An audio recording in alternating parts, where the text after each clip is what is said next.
molweni, ndiyanibulisa kuthokozani lo uthetha uyise kaNgqayimbana.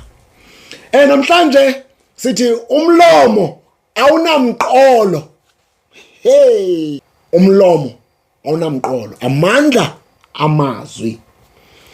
Iqhalo elithi umlomo awunamqolo, amazwi esiwathethayo angakha, amazwi esiwathethayo angatshabalalisa, lahlekise.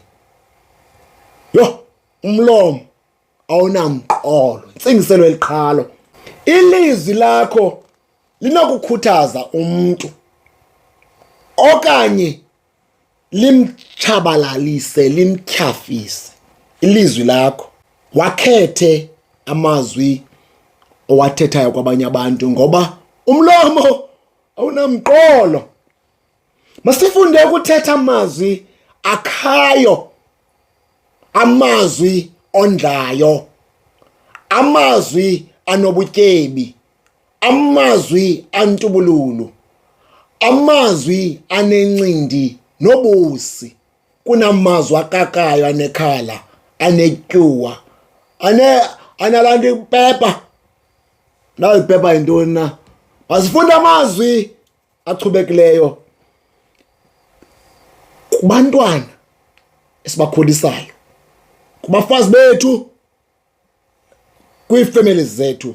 Amazwi noko amnandi, ungabi namazwi arhabaxa.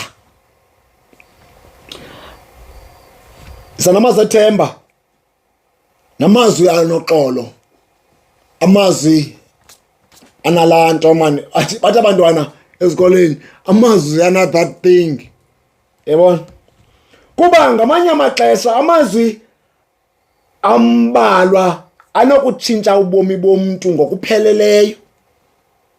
Uthe emntwaneni xa kuzokuba inja, ithi seyinja xa selinamazinyo ikuleqa apha eyadini, ujike uthi kwabathakathi, kanti umthakathi wokuqala ngamazwi owakhupha emlonyeni wakho. Amazwi ayadala.